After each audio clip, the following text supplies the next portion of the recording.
This first day became so important to the church that it was given a name. Look at the first chapter of Revelation. In Revelation 1b9a, John was on the island of Patmos because of the word of God and the testimony of Jesus, because the opponents of the gospel exiled him there, and he says in 10a that I came in the Spirit. What days of the Lord? Some people think that it means the day of God, also known as the day of judgment. However, this is not true. John does not experience the last day of God's judgment on the island of Patmos. Also, the Greek phrase used for the Lord's day is used only here. This is not the last day of the Lord. There is no mention of the last day in it.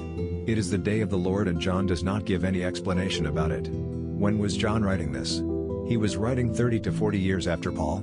He was writing in 96 AD. It was the turn of the century, and by then it was no longer called Sunday or whatever the name of a day was at that time. For believers it was now the day of the Lord. He didn't need any further explanation.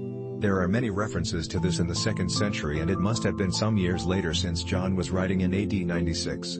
There is much evidence that in the 2nd century this was the traditional way of referring to the first day of the week, the Lord's Day. The first day of the week was the Lord's Day, a day in which God was honored and glorified.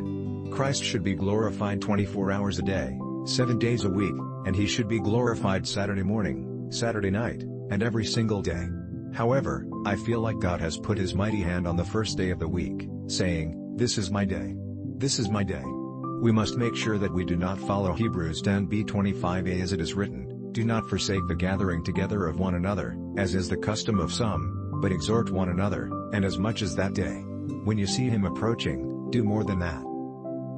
Ask what I should do on Sunday. What does my love for Christ tell me to do? What does my heart tell me to do in union with him? I am not prohibited from working. I am not banned from jumping to play. But it would be better if I told myself that this is the most important day of all, in which I find the greatest joy for myself. And what is my great joy? My greatest joy is to fellowship and worship with God's people.